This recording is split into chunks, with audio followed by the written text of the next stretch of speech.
یاد میں تیری سب کو بھلا دوں، کوئی نہ مجھ کو یاد رہے۔ بسم اللہ الرحمن الرحیم۔ الحمد للہ وکفی وسلام علی عبادہ الذین اصطفیٰ، خصوصاً علی سید الرسل وخاتم الانبیاء محمد المصطفیٰ وعلی آلہ المجتبیٰ، اما بعد۔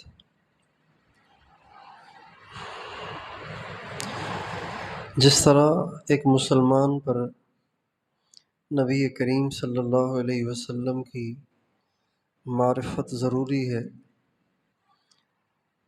محبت کا یہ تقاضا ہے کہ آپ صلی اللہ علیہ وسلم کے اہل بیت کی معرفت بھی حاصل ہو۔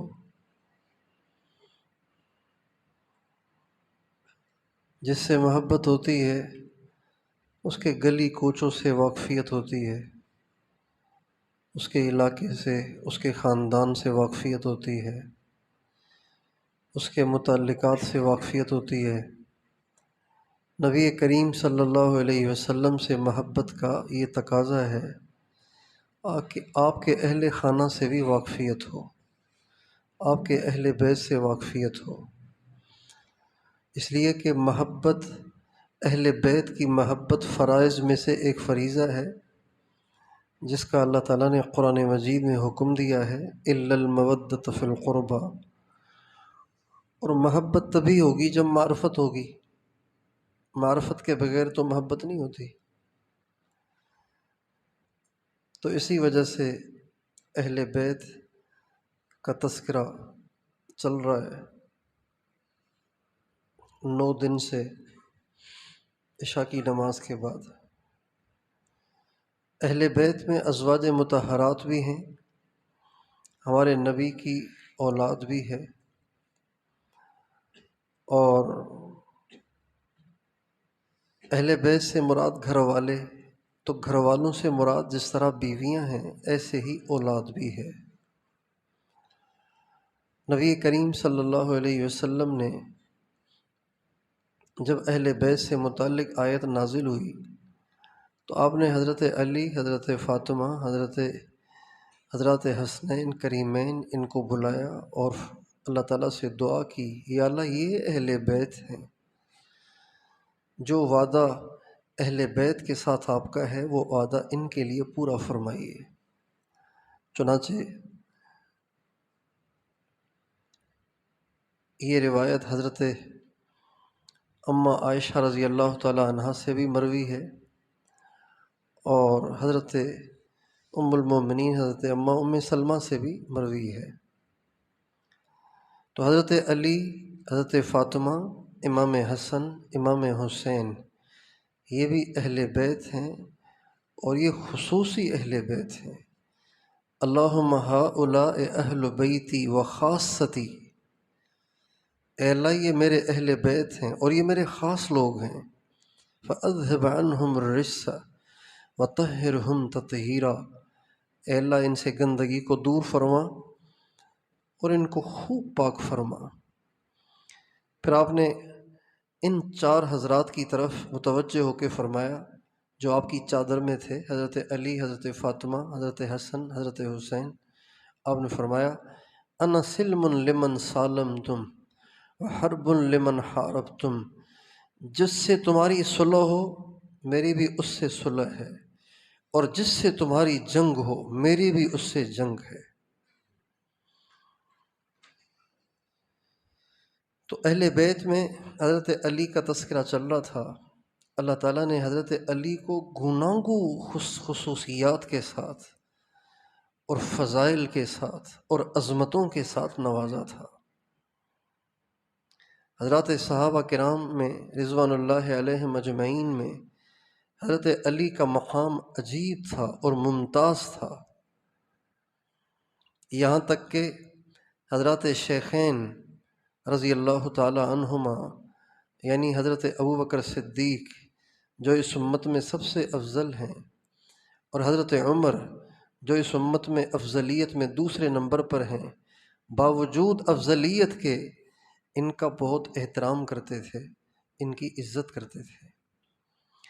اور اللہ تعالیٰ نے حضرت علی کے ساتھ کچھ ایسی خصوصیات کی ہیں کہ جو اوروں کے ساتھ نہیں ہوئیں۔ ان میں سے بہت سی خصوصیات کا کل تذکرہ ہو گیا تھا۔ ایک خصوصیت جو کل ذہن میں نہیں آئی، بعد میں ذہن میں آئی، وہ یہ ہوئی کہ ایک دفعہ حضرت اسماء بنت عمیس رضی اللہ تعالیٰ عنہ اس روایت کی راویہ ہیں، وہ فرماتی ہیں کہ ایک دفعہ سفر میں تھے، نبی کریم صلی اللہ علیہ وسلم، حضرت علی بھی ساتھ تھے۔ تو سفر میں معمول یہ ہوتا تھا کہ جب کہیں پڑاؤ ڈالا جاتا تھا تو جن کا وضو ہوتا وہ نماز پڑھ لیتے، باقی جن کا وضو نہ ہوتا تو وضو کرتے اور جماعتیں کرتے رہتے اپنے اپنے خیموں میں چند مل مل کے۔ چونکہ عرب کا علاقہ ہموار بھی نہیں ہوتا کہ بڑا مجمع کٹھے ہی وہاں ترتیب سے نماز پڑھ سکے، تو تھوڑے تھوڑے مل کے نماز پڑھا کرتے تھے۔ سفر میں پڑاؤ ڈالا گیا تھا، اللہ کے نبی نے نماز پڑھ لی تھی، حضرت علی نے نماز نہیں پڑھی تھی۔ حضرت علی اللہ کے نبی سے ملنے آئے تو آپ علیہ السلام نے ان کو بیٹھنے کو فرمایا اور آپ پہ ایک دم وحی آنا شروع ہو گئی۔ آپ علیہ السلام نے اپنا سر مبارک حضرت علی کی گود میں رکھ لیا۔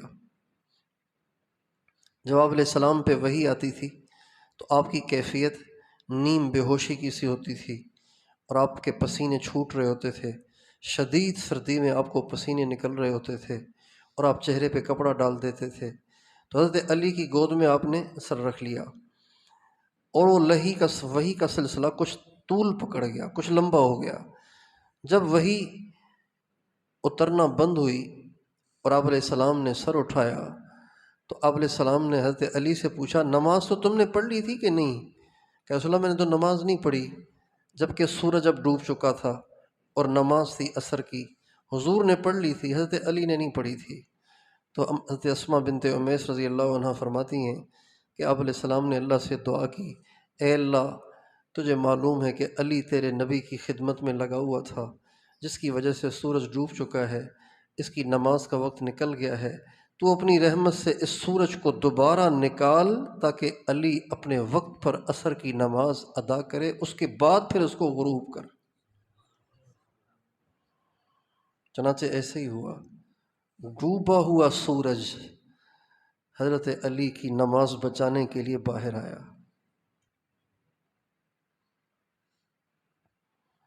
اور حضرت علی نے عصر کی نماز اپنے وقت پر ادا کی، اور اس کے بعد وہ سورج غروب ہوا۔ اس میں جہاں ہمارے نبی کی اللہ تعالیٰ کے ہاں قبولیت ظاہر ہو رہی ہے، وہیں حضرت علی کی عظمت بھی ظاہر ہو رہی ہے کہ حضرت علی کی نکلا تو حضور کی دعا سے، لیکن نکلا تو حضرت علی کے لیے۔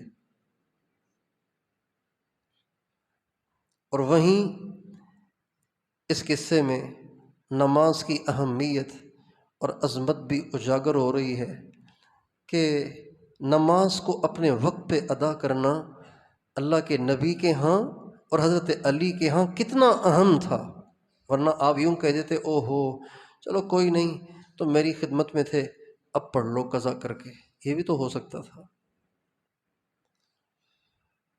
تو اللہ تعالیٰ نے حضرت علی کو عجیب عظمتوں سے نوازا تھا۔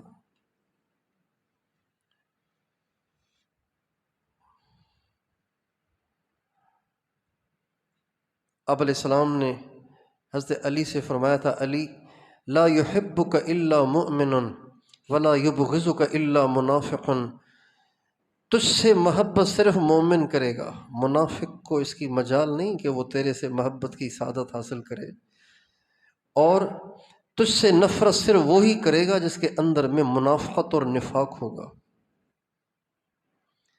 یعنی حضرت علی کی یہ عظمت ہے، یہ ان کی شان ہے کہ ان سے محبت کو گویا ایمان کی کسوٹی بنا دیا گیا۔ اللہ اکبر!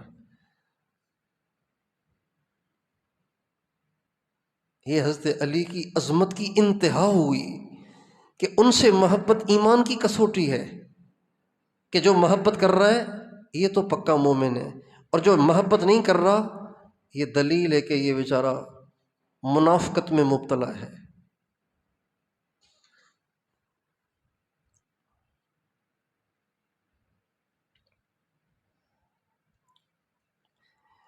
پھر ہم چونکہ 1500 سال بعد کے لوگ ہیں، تو ہم اپنی تاریخ سے ناواقف ہیں، ہمیں اپنی تاریخ سے جوڑا ہی نہیں گیا۔ ہمیں جوڑا گیا ABCD کے ساتھ، ہمیں جوڑا گیا فزکس اور کیمسٹری کے ساتھ، ہمیں جوڑا گیا میتھمیٹکس اور بایولوجی کے ساتھ، اس لیے ہمیں پتہ ہی نہیں کچھ کہ کیا ہوا اور کیا صحیح بات ہے۔ بس جو ادھر سے سنا، جو ادھر سے سنا، جو ادھر سے سنا، وہی ہمارے دماغوں میں چیزیں فیڈ ہوتی رہتی ہیں۔ ایک مفروضہ جو اس امت میں چلایا گیا اور اس امت کے ذہنوں میں اسے پیوست کیا گیا، وہ یہ کہ اہل بیت اور صحابہ کی بنتی نہیں تھی۔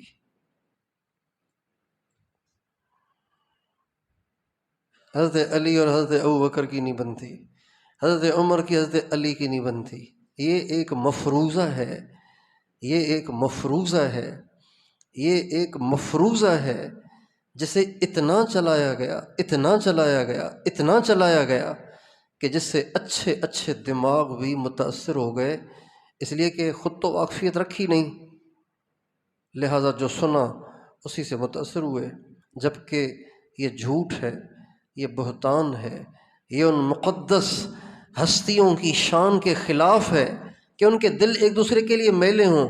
دل کو تو میلا آپ کے لیے بھی رکھنا ٹھیک نہیں ہے ایک دوسرے کے ساتھ۔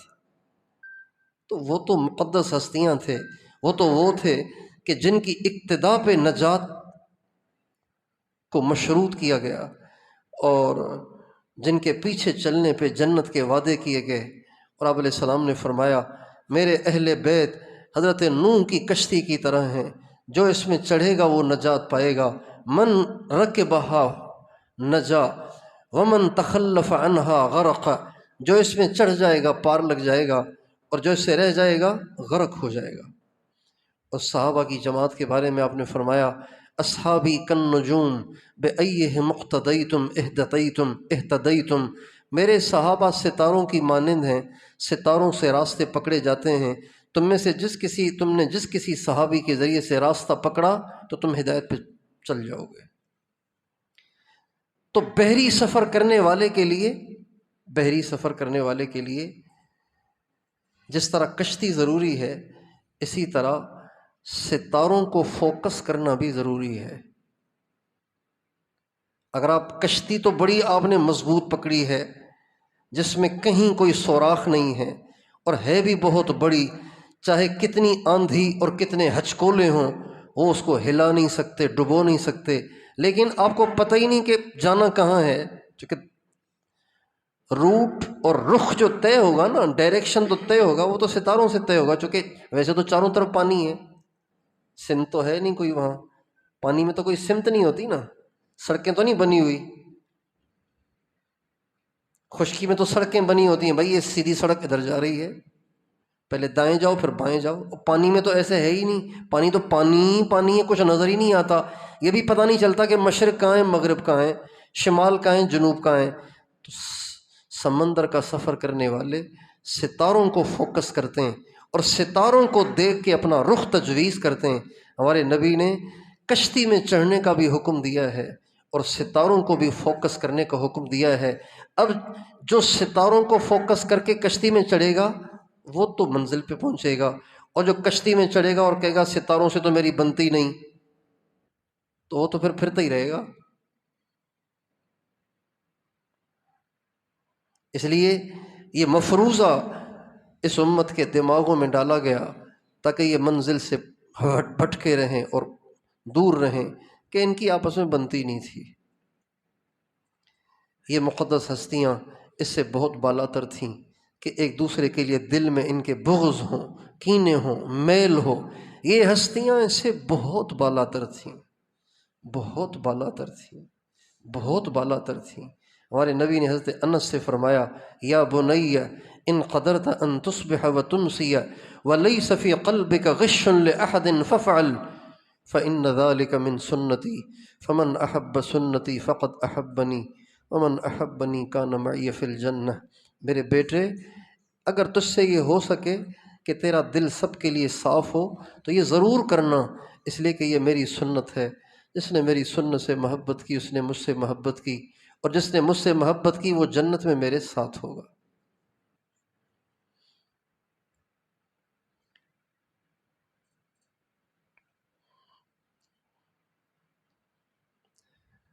اور ایک یہ بھی مفروضہ اس امت کے دماغوں میں ڈالا گیا کہ حضرت علی کو خلیفہ بننے کا شوق تھا، حضرت ابوبکر نے غصب کر لی تھی خلافت، حضرت عمر نے غصب کر لی تھی خلافت۔ نہیں نہیں نہیں نہیں، یہ بھی تہمت ہے، یہ بھی الزام تراشیاں ہیں، یہ بھی ان حضرات کی شان کے خلاف باتیں ہیں۔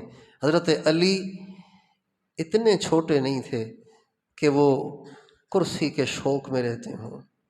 حضرت علی تو زاہدین کے امام ہیں، حضرت علی تو تارکین دنیا کے امام ہیں، حضرت علی تو دنیا سے بے رغبتی رکھنے والوں کے سردار ہیں۔ وہ کیسے چاہیں گے کہ مجھے کرسی پہ بٹھاؤ، جبکہ سرکار دو عالم صلی اللہ علیہ وسلم نے ہمیشہ اس بات کا تکرار کیا کہ یہ امارت اور یہ عہدے ہم اس شخص کو نہیں دیتے جو اس کا طالب ہوتا ہے، اس لیے کہ جو اس کا طالب ہوتا ہے جب اس کو یہ چیز ملتی ہے تو پھر اس کو اس کے حوالے کر دیا جاتا ہے، اللہ کی مدد سے اسے محروم کر دیا جاتا ہے۔ یہ بات ہمارے نبی نے اپنی زندگی میں بارہا دہرائی۔ تو حضرت علی جیسا حضور کے ساتھ چپکا رہنے والا، وہ ہمارے نبی کی ان تمام ارشادات کو پس پشت ڈال کے خلافت کا طلبگار بن سکتا ہے؟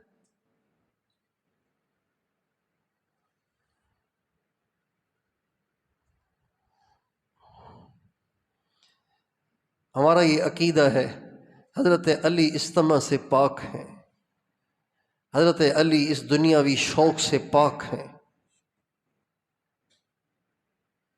حضرت علی ان گھٹیا جذبات سے بہت بالا تر ہیں۔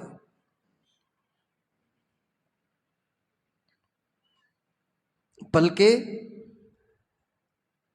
حضرت ابوبکر صدیق کی خلافت کا استحکام، اس میں بڑے حصے دار حضرت علی ہیں۔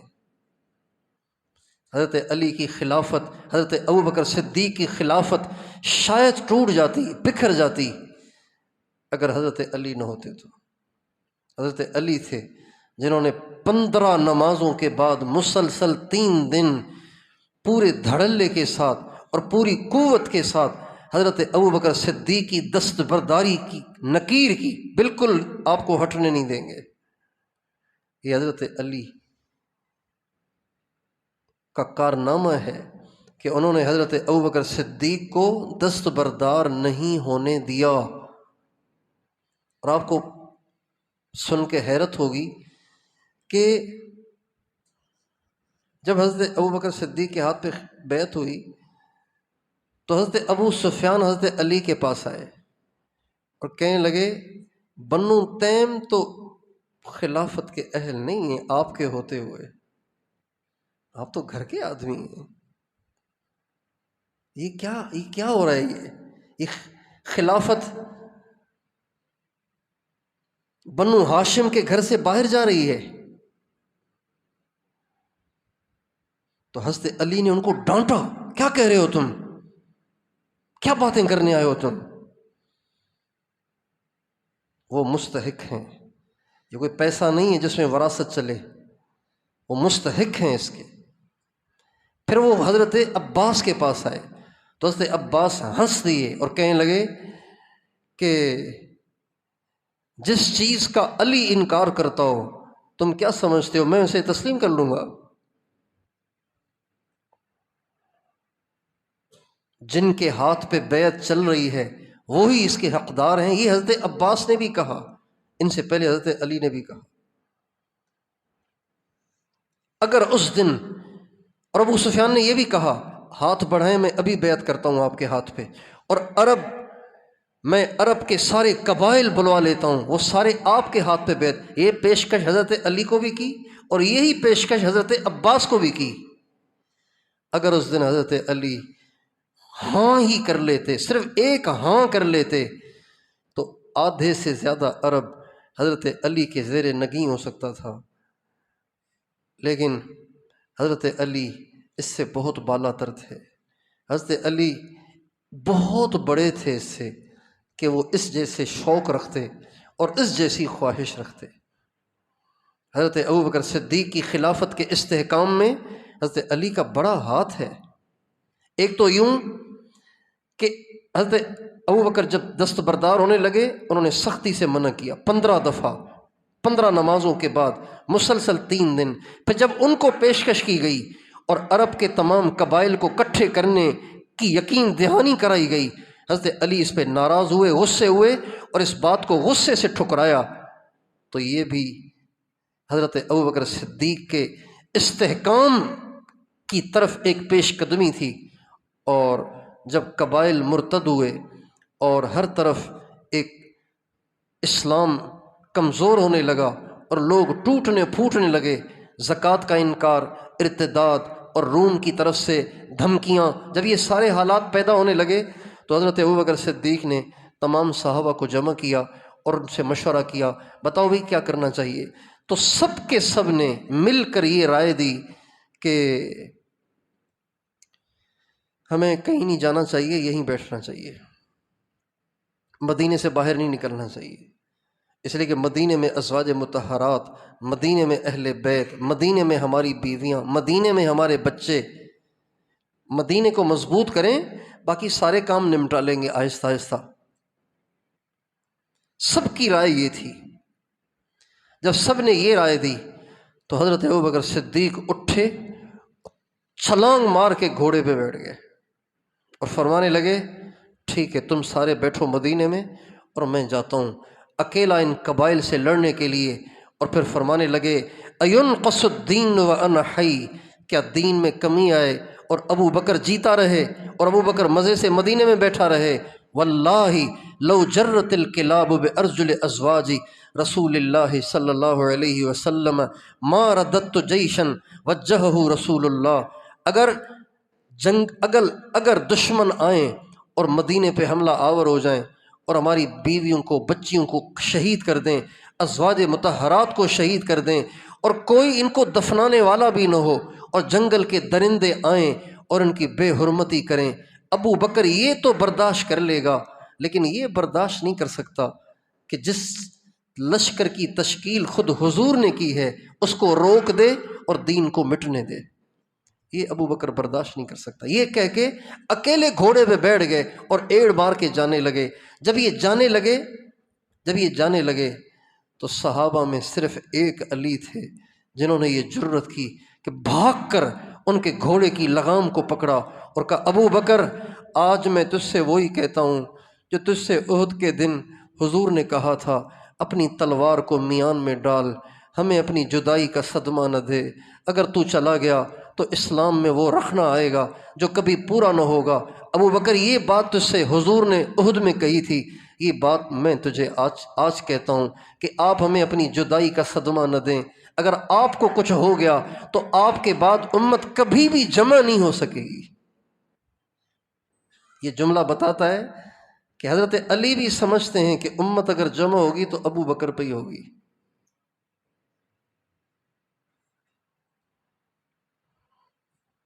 یہ حضرت ابوبکر کی خلافت کے استحکام کی طرف تیسری پیش قدمی ہے۔ اگر آج حضرت علی کو شوق ہوتا تو حضرت علی کہتے جانے دو بھائی، اس کو نکلنے دو، ذرا اس کو مزہ چکھنے دو، جانے دو اس کو، ذرا پڑے گی نا، ذرا مزہ آ جائے گا اس کو پھر۔ اور وہ موقع تلاش کرتے کہ یہ شہید ہوں تاکہ پھر میری باری آئے۔ یہ حضرت ابوبکر صدیق کی خلافت کے استحکام کی پیش قدمی ہے جس کا صحرا حضرت علی کے سر ہے۔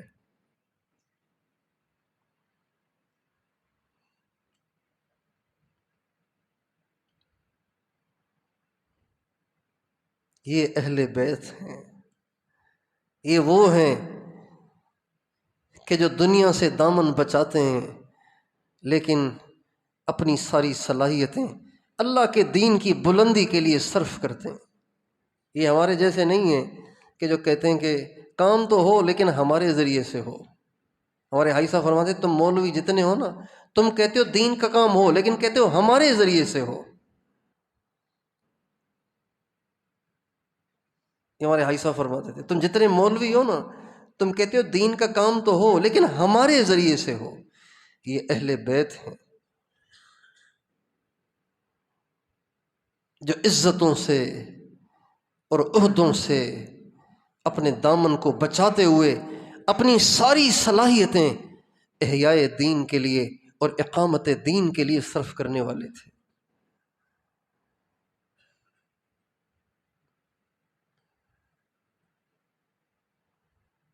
حضرت ابوبکر صدیق کے دنیا سے چلے جانے کے بعد حضرت عمر خلیفہ بنے، اور جس طرح حضرت ابوبکر کی قدر تھی حضرت علی کے دل میں، ایسے ہی حضرت عمر کی بھی ان کے دل میں قدر تھی، اور جیسے حضرت ابوبکر کے ہاں حضرت علی کی بڑی عظمت تھی، ایسے ہی حضرت عمر کے ہاں بھی حضرت علی کی بڑی عزت تھی۔ حضرت ابوبکر صدیق حضرت علی کو دیکھ کے فرماتے تھے علی تجھے دیکھنا عبادت ہے۔ یہ حضرت ابوبکر کا ارشاد ہے، علی کے چہرے کو دیکھنا عبادت ہے۔ یہ حضرت ابوبکر کا ملفوظ ہے۔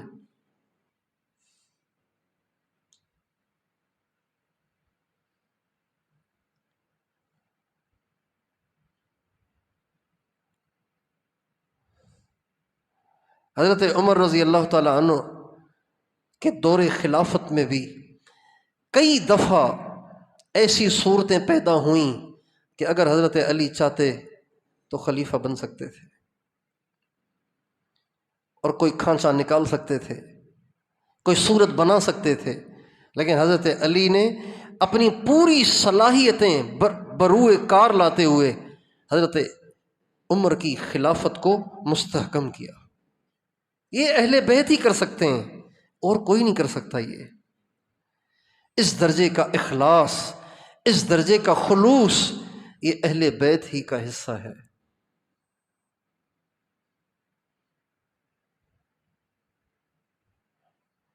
حضرت عمر کے زمانے میں جو لشکر فارس گیا ہوا تھا اس کے امیر تھے سعد بن ابی وقاص رضی اللہ تعالیٰ عنہ۔ وہاں پہ حضرت سعد بن ابی وقاص نے ایک علاقے کو فتح کیا، ایران کے ایک علاقے کو فتح کیا۔ جب اس علاقے کو فتح کیا نا،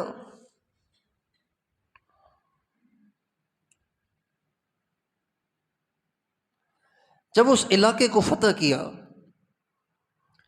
تو پورے فارس میں کھلبلی مچ گئی، چونکہ یہ دنیا کی بڑی طاقتیں تھیں، فارس اور روم۔ ساری دنیا کو انہوں نے ناک سے چنے چبوا رکھے تھے، جیسے آج کل امریکہ چودھری بنا ہوا ہے نا ساری دنیا کا، ایسے یہ اس وقت کے دنیا کے چودھری تھے۔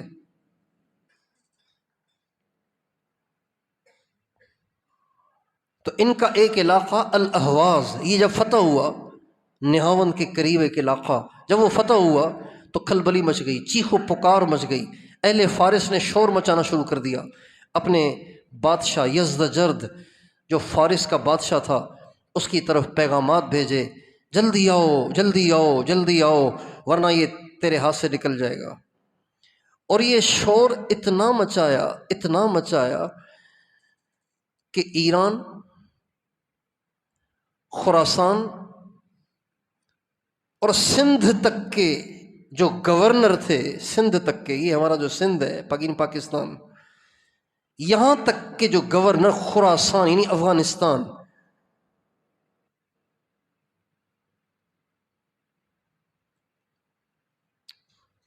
اور ایران، جتنے گورنر تھے اور والی تھے ان سب تک یہ شور پہنچا کہ اپنی ساری فوجیں ادھر بھیجو۔ چنانچہ دھما دھم فوجیں جمع ہونا شروع ہو گئیں نہاون میں۔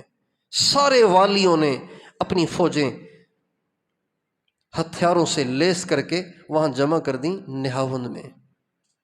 حضرت سعد بن ابی وقاص نے یہ ساری صورتحال حضرت عمر کو لکھی کہ یہ صورتحال آ گئی ہے۔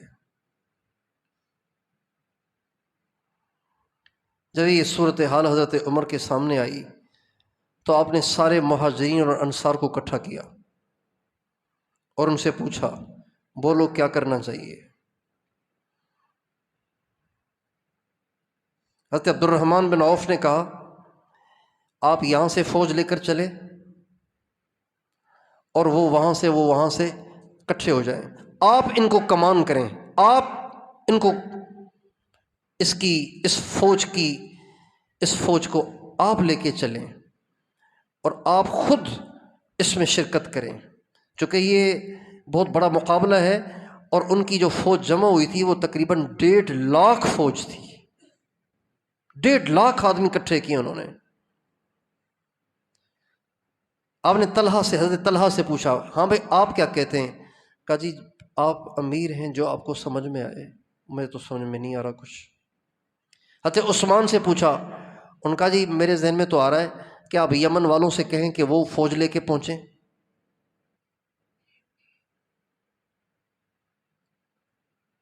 کوفہ والوں سے کہیں وہ فوج لے کے پہنچیں، آپ یہاں سے فوج لے کے پہنچیں۔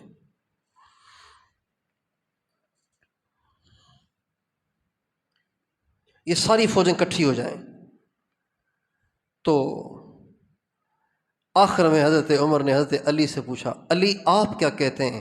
فرمایا میری رائے ان سب سے مختلف ہے۔ میری رائے یہ ہے کہ آپ امیر ہیں، آپ تو مرکز میں رہیں، اپنے اس مرکز کو مضبوط کریں، آپ تو یہیں رہیں اور لڑنے کے لیے فوج بھیج دیں، اور لیکن فوج کا جو افسر بنائیں وہ انہی میں سے کسی کو بنائیں۔ چنانچہ نعمان بن مقرن مزنی ان کو امیر بنایا گیا اور لشکر بنا کے بھیجا گیا، اور حضرت علی نے اس پہ جو تقریر کی ہے نا، اس موقع پہ جو تقریر کی ہے وہ اتنی عجیب ہے کہ جو پڑھنے کے قابل ہے۔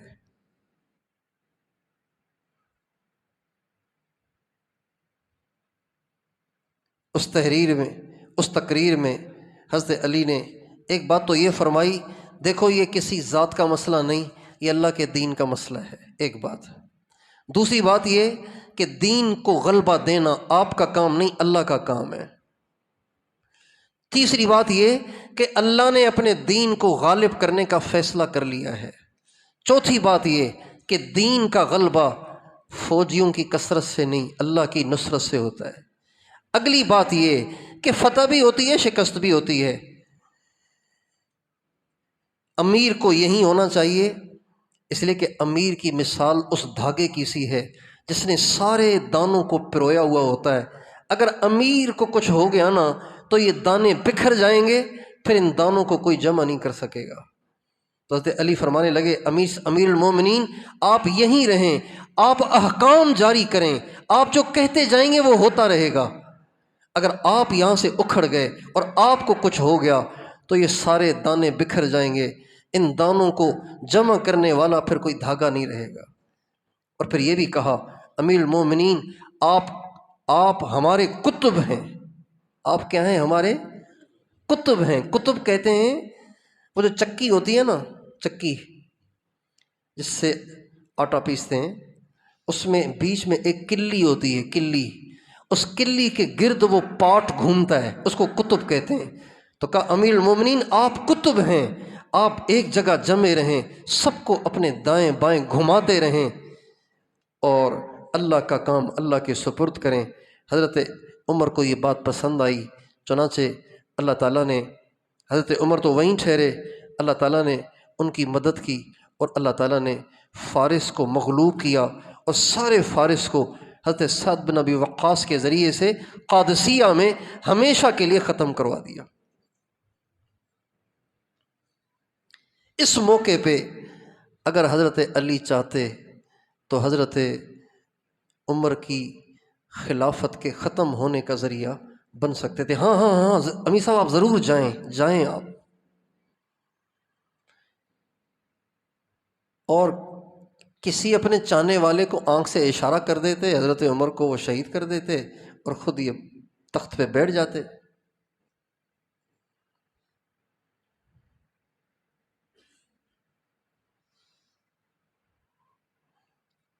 تو حضرت عمر کی خلافت کے استحکام میں بھی حضرت علی کا بڑا ہاتھ ہے۔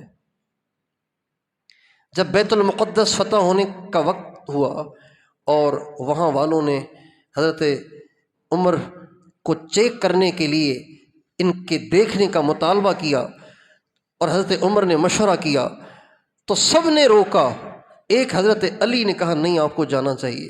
جب حضرت عمر حضرت علی کی رائے پہ گئے اور بیت المقدس فتح بھی ہوا اللہ کی رحمت سے، تو پیچھے مسلمانوں کا امیر حضرت عمر حضرت علی کو بنا کے گئے تھے۔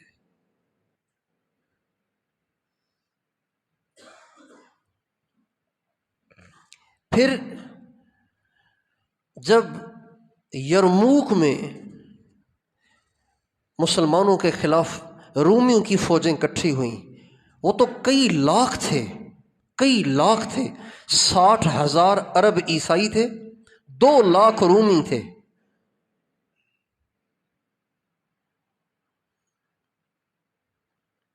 تو حضرت ابو عبیدہ بن جراح نے حضرت ابو بکر صدیق کو خط لکھا کہ کیا کرنا چاہیے، اور پھر انہوں نے یہ بھی کہا کہ حضرت امیر المومنین، روم اس وقت اتنا فاسٹ ہو رہا ہے، اتنا فاسٹ ہو رہا ہے کہ اس نے ہر طرف سے اپنی فوجیں بلوائی ہیں، لہٰذا خشکی کے راستے سے بھی دھواں دھار ان کی فوجیں آ رہی ہیں اور سمندر کے راستے سے بھی جوک در جوک ان کی فوجیں آ رہی ہیں، اور انہوں نے پیچھے کوئی سپاہی چھوڑا ہی نہیں ہے، بلکہ سب کے سب انہوں نے یہاں اکٹھے کر لیے ہیں۔ اب آپ بتائیں کیا کیا جائے؟ جب یہ خط حضرت عمر کے سامنے پڑھا گیا اور مہاجرین اور انصار کے سامنے پڑھا گیا تو بہت سے مہاجرین اور انصار جذبات میں آ کے زار و قطار رونے لگے اور کہنے لگے امیر المومنین، اب ہمیں ابھی اجازت دیں، ہم اپنے بھائیوں کی مدد کو جائیں، ہمارے بھائی تھوڑے سے ہیں اور یہ ساری دنیا وہاں اکٹھی ہو رہی ہے، اب ہمیں اجازت دیں تاکہ ہم جائیں۔ اور بہت سے کہنے لگے امیر المومنین یہاں بیٹھ کے کیا کریں، ہم سب کے سب چلیں، آپ ہمارے امام بنیں اور آپ ہمارے کمانڈر بنے اور آپ ہم سب کو لے کے چلیں۔ اور بڑے بڑے صحابہ نے حضرت عمر کو پورے اصرار کے ساتھ یہ رائے دی کہ آپ خود نکلیں اور سب کو لے کے چلیں۔ ایک بھی ایسے نہیں تھے جنہوں نے یہ کہا ہو کہ نہیں آپ کو نہیں نکلنا چاہیے۔ اس پورے مجمع میں حضرت عمر کو مدینے میں ٹھہر کر تمام فوجوں کو بھیجنے اور یہاں بیٹھ کے ان کو ڈیل کرنے کی رائے دینے والے صرف ایک حضرت علی تھے۔ جب سب سے آخر میں حضرت عمر سب سے آخر میں حضرت علی سے رائے لیتے تھے، چنانچہ سب سے آخر میں جب ان سے رائے لی تو حضرت علی نے یہی کہا، فرمایا آپ کو نہیں نکلنا چاہیے، امیر صاحب آپ یہیں رہیں، یہ دین کا مسئلہ ہے، یہ کسی کی ذات کا مسئلہ نہیں ہے، اور دین کو غالب کرنے کا ذمہ اللہ نے لیا ہے۔ آپ ایک مضبوط جماعت بنائیں، ان کو بھیج دیں، اگر وہ جیتے تو سبحان اللہ الحمدللہ، اور اگر وہ ہار گئے تو آپ ان کے لیے پناہ گاہ ہوں گے، وہ بھاگ کے آپ کے پاس آئیں گے۔ لیکن آپ نے اگر مدینے کو چھوڑ دیا تو مدینے کو خالی دیکھ کر اس پر بھی قبضہ ہو جائے گا، وہاں اگر شکست ہو گئی تو آپ کو دنیا میں کہیں جائے پناہ بھی نہیں ملے گی، اور اگر آپ کو کچھ ہو گیا تو امت ہمیشہ کے لیے ٹوٹ کے رہ جائے گی، آپ کے بعد پھر کسی اور پہ ہم جمع نہیں ہو پائیں گے۔ چنانچہ حضرت عمر کو یہ رائے بہت پسند آئی اور ایسے ہی ہوا۔ حضرت عمر نے مضبوط جماعت بنائی اور ان کو روانہ کیا۔ حضرت خالد بن ولید کو اللہ نے ہمت دی اور اللہ تعالیٰ نے ان کو ذریعہ بنایا، اور وہ جو ساری دنیا کے کچرے کو اکٹھا کر کے آئے تھے مسلمانوں سے لڑنے کے لیے، اللہ تعالیٰ نے ان میں سے ہزاروں کو تو تہہ تیغ کیا اور باقیوں کو اللہ نے بھاگنے پہ مجبور کیا، اور ہمیشہ کے لیے روم کی طاقت ان درویشوں اور ان فاقہ مستوں کے ہاتھوں اللہ تعالیٰ نے فتح کروا دی۔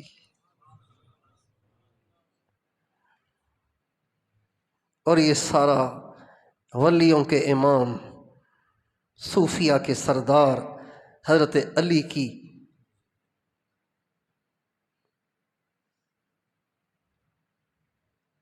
استعداد اور ان کی ذہنی صلاحیتوں اور ان کی روحانی قوتوں اور ان کے خلوص کا نتیجہ تھا۔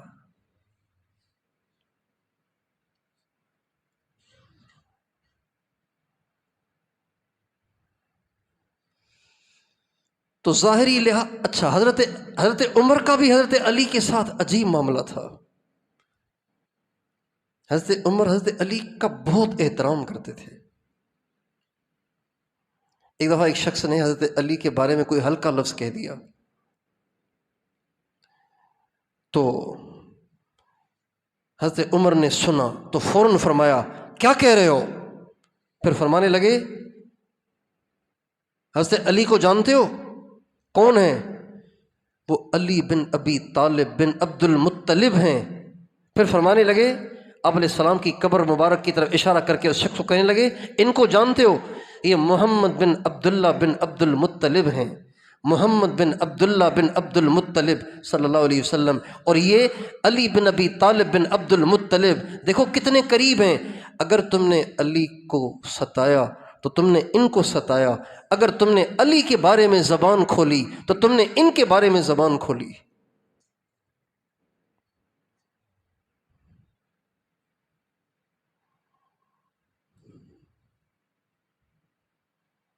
ایک دفعہ حضرت علی کی خدمت میں حضرت عمر حاضر ہوئے اور فرمانے لگے علی مجھے آپ سے ایک کام ہے۔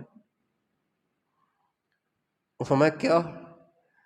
کا کام یہ ہے کہ میں نے اللہ کے نبی کی حدیث سنی ہوئی تھی کل نسب و سبب منقطع یوم القیامت الا سببی و نسبی، قیامت کے دن سارے تعلقات اور سارے رشتے ختم ہو جائیں گے۔ یوم یفر المرء من اخیہ و امہ و ابیہ و صاحبتہ و بنیہ، سارے رشتے ختم۔ یوم لا تملک نفس لنفس شیئا ولا یسأل حمیم حمیما، کوئی کسی کا نہیں ہوگا، رشتے بھی ختم، تعلقات بھی ختم، لیکن آپ علیہ السلام فرماتے ہیں میرا تعلق اور میرا رشتہ قیامت کے دن بھی ختم نہیں ہوگا، باقی رہے گا۔ تو حضرت عمر کہنے لگے علی یہ تو آپ جانتے ہیں کہ اللہ کے نبی کا تعلق تو مجھے حاصل ہے، میں ان کا صحابی ہوں، لیکن مجھے اللہ کے نبی سے رشتہ نصیب نہیں ہو پایا، چونکہ میں ان کا داماد نہیں ہوں، میں ان کے گھر میں داخل نہیں ہوں۔ تو اب سبب یعنی تعلق تو مجھے حاصل ہے، میں حضور کے رشتے کی لڑی میں بھی پرو جانا چاہتا ہوں، تو آپ اپنی بیٹی ام کلثوم کا مجھ سے نکاح کر دیں گے؟ حضرت عمر نے کہا امیر المومنین بات یہ ہے کہ میں نے اپنی بچیاں جو ہے نا وہ جعفر کے بچوں کے لیے رکھی ہوئی ہیں، میرے بھائی جعفر شہید ہو گئے تھے، بچے چھوٹے چھوٹے چھوڑ گئے تھے، تو مجھے ان کے بچوں کو دیکھ کے بڑا رحم آتا ہے، تو میں نے اپنی بچیاں انہی کے لیے رکھی ہوئی ہیں کہ بس جعفر کے بیٹوں کو ہی اپنی بیٹیاں دینی ہیں، ان کے گھر آباد کرنے۔ تو حضرت عمر نے کہا علی ان کے رشتے ہو ہی جائیں گے، مجھے محروم نہ کرو اس رشتے سے۔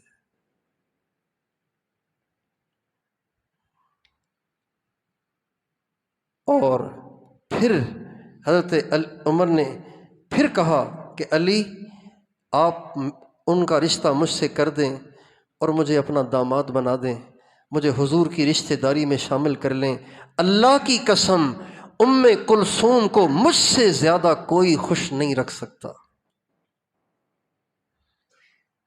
مجھ سے زیادہ ان کو کوئی محبت نہیں دے سکتا۔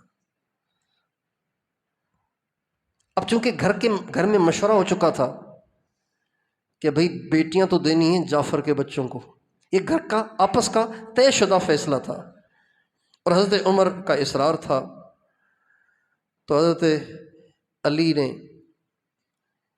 حضرت حسن سے کہا ٹھیک ہے بھائی اپنی بہن کا کر دو نکاح امیر المومنین سے۔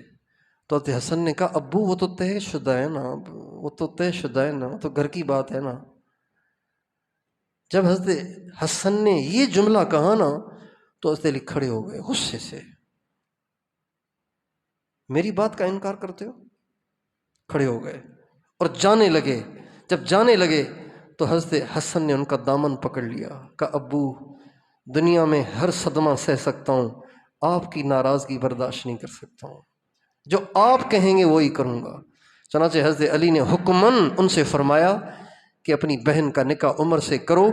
چنانچہ حضرت عمر کا نکاح ہوا حضرت ام کلثوم سے، اور حضرت عمر داماد بنے حضرت سیدہ فاطمۃ الزہرا کے اور حضرت علی المرتضیٰ کرم اللہ وجہہ کے. جب نکاح ہو گیا تو حضرت عمر صحابہ کے پاس آئے اور فرمانے لگے او مبارکباد دو مجھے خدا کے بندو. کہنے لگے کس چیز کی؟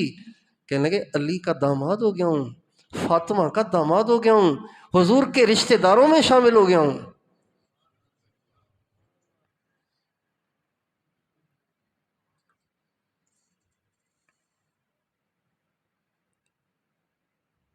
تو حضرت علی کا حضرت ابو بکر کے ہاں بھی بڑا اونچا مقام تھا، اور حضرت عمر کے ہاں بھی بڑا اونچا مقام تھا. اور اسی طرح اس اہل بیت کا اس لیے کہا کہ اہل بیت تو ازواج مطہرات بھی ہیں، اس اہل بیت کا ازواج مطہرات کے ہاں بھی بڑا مقام تھا. آپ نے شاید یہ بات کبھی نہ سنی ہو، حضرت اماں فاطمۃ الزہرا رضی اللہ تعالی عنہا اور حضرت علی کی شادی کا سامان اور جہیز اور پوری تیاری میں سب سے بڑا ہاتھ حضرت ابو بکر کا تھا.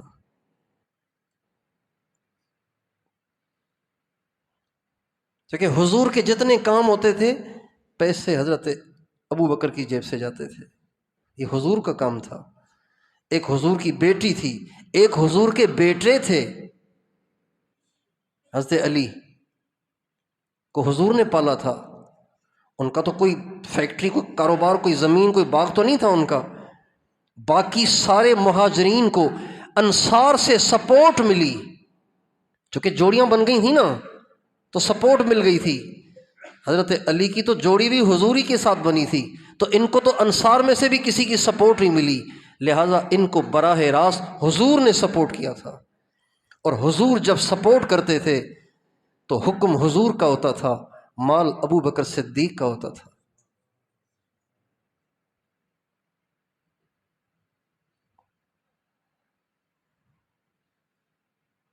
اور حضرت اماں فاطمہ رضی اللہ تعالی عنہا کے جہیز کی تیاری اور گھر کی تیاری، گھر کو بنانا سنوارنا.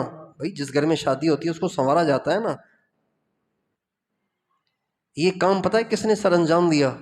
یہ اماں عائشہ نے اور حضرت ام سلمہ نے.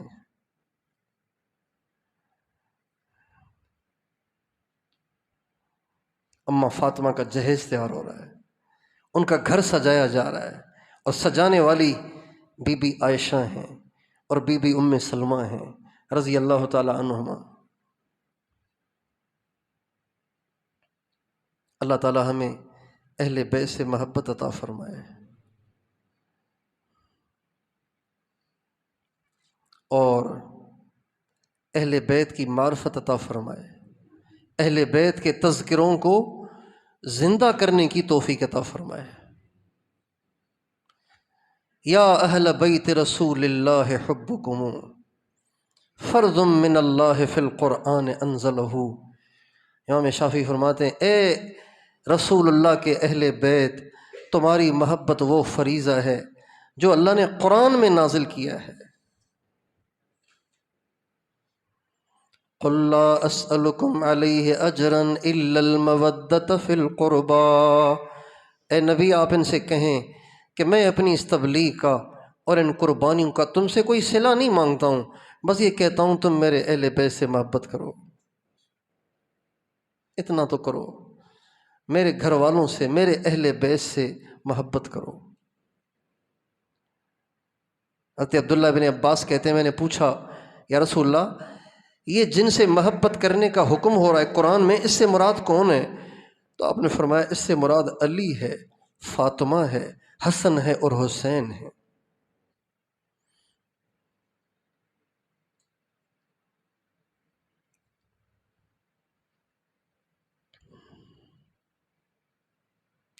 اللہ تعالیٰ نے حضرت علی کو ایک اور بھی عجیب سعادت بخشی کہ اس امت میں نبی کریم صلی اللہ علیہ وسلم کے روحانی کمالات کے پھیلنے کا اللہ تعالیٰ نے ان کو ذریعہ بنایا۔ ہمارے نبی کے پاس دو قسم کے کمالات تھے، ایک کمالات ولایت تھے اور ایک کمالات نبوت تھے۔ کمالات ولایت کی تقسیم کے لیے اللہ تعالیٰ نے حضرت علی کی روح مبارک کا انتخاب کیا، اور کمالات نبوت کی تقسیم کے لیے اللہ تعالیٰ نے حضرت ابو بکر صدیق کی روح مبارک کو تقسیم کرنے کے لیے قبول فرمایا۔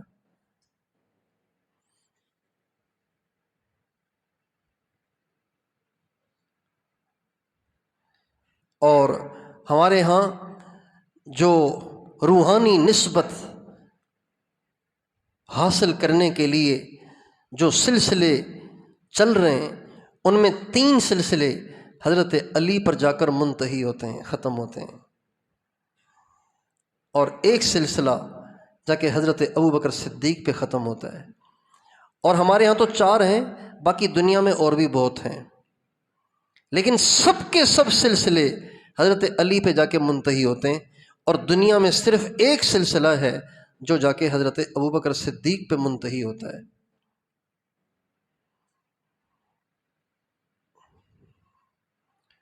سلسلہ قادریہ حضرت علی سے چلا ہے۔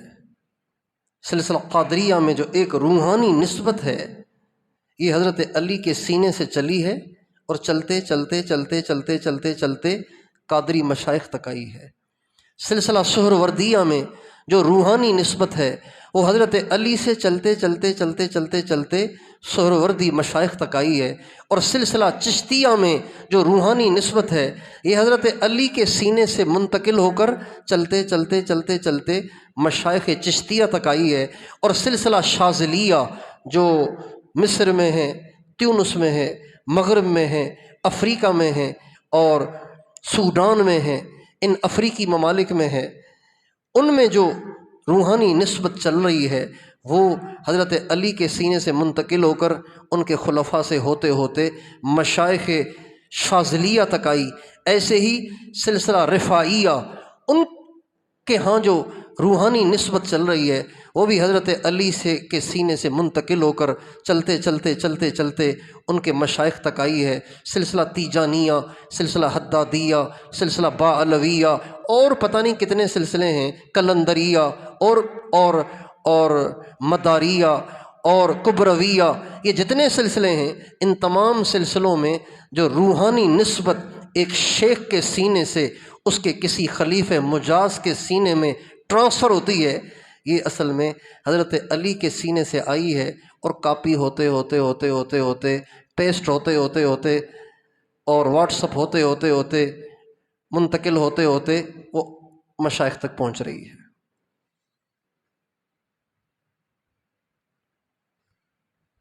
امام ربانی مجدد الف ثانی رحمۃ اللہ علیہ اپنے مکتوبات میں فرماتے ہیں کہ قیامت تک جتنے بھی کتب اور غوث تیار ہوں گے، ان کی روحانی تربیت اللہ تعالیٰ نے حضرت علی کی روح مبارک کے ذمے لگائی ہے۔ حضرت علی کی روحانی قوت سے دنیا کے تمام کتبوں غوثوں کی اصلاح اور تربیت اور ترقی ہوگی۔ یہ درجہ اللہ نے ان کو بخشا ہے۔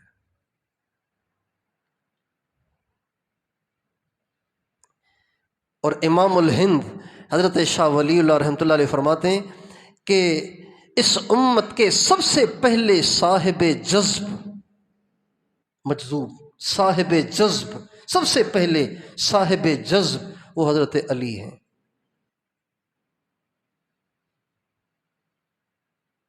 یہی وجہ ہے کہ جب نماز میں کھڑے ہوتے تھے تو تیر نکالے جاتے تھے اور پتہ ہی نہیں چلتا تھا۔ باقیوں کا حال ایسے نہیں تھا، باقیوں کو تو پتہ چلتا تھا، ان کو پتہ نہیں چلتا تھا، اس لیے کہ یہ جذب کے مقام پہ پہنچے ہوئے تھے۔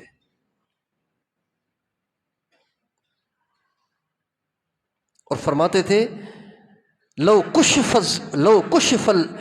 کشف الغطاء مزددت یقیناً، اگر اللہ تعالیٰ غیبی باتوں سے پردہ ہٹا دے تو میرے ایمان اور یقین میں اضافہ نہیں ہوگا، اس لیے کہ بن دیکھے ہی مجھے اتنا یقین اور ایمان حاصل ہے۔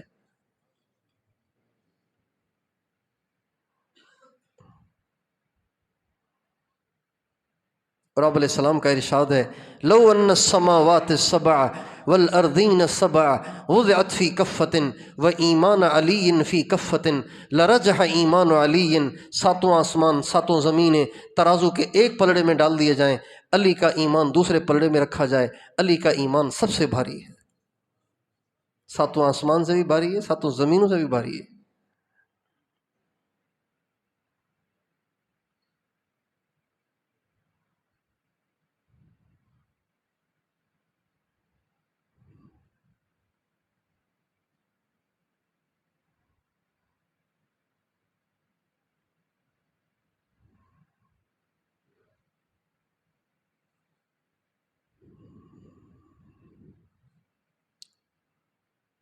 کتنے اونچے درجے پہ فائز ہیں حضرت علی۔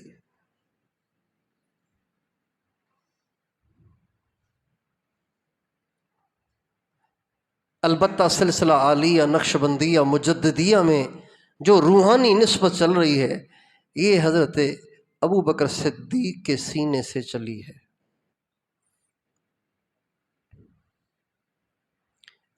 امام الہند حضرت شاہ ولی اللہ صاحب رحمۃ اللہ علیہ یہ بھی لکھتے ہیں کہ مجھے ایک عرصے تک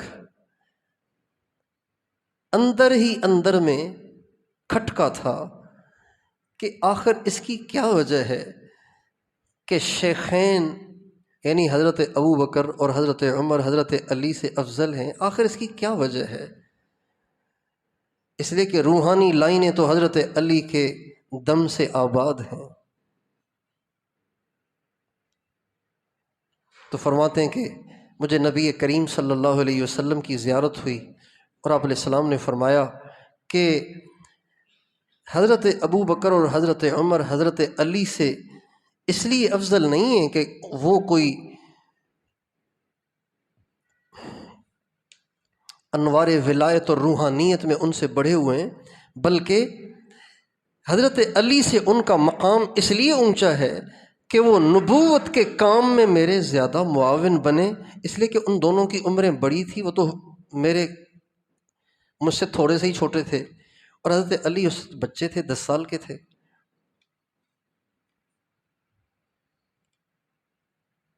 آپ کی جماعت کسی علاقے میں جائے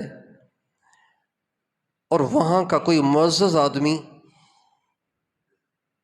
آپ کی نصرت کرے اور آپ کو سپورٹ کرے تو اس سے زیادہ سپورٹ ہوگی، یا وہاں کوئی 10 سال کا چھوٹا بچہ آپ کو سپورٹ کرے تو اس سے کام زیادہ پھیلے گا؟ آپ سے پوچھتا ہوں، ظاہری بات ہے، کوئی بڑی عمر کا کوئی معزز ہوگا تو اس کی ظاہری بات ہے اس کے ماننے والے زیادہ ہوں گے، بچہ تو بچہ ہی ہوتا ہے۔ یہ شاہ ولی اللہ رحمۃ اللہ علیہ نے لکھا ہے اپنی کتاب فیوض الحرمین میں۔ یہ بات جب میں نے پڑھی تو میں نے حاجی صاحب کو بتائی فون پہ، تو اس نے فرمایا اچھا یار یہ کتاب تو مجھے جلدی سے بھیجنا، یہ کتاب تو مجھے جلدی سے بھیجنا۔ پھر میں نے وہ کتاب بھیجی حاجی صاحب کو۔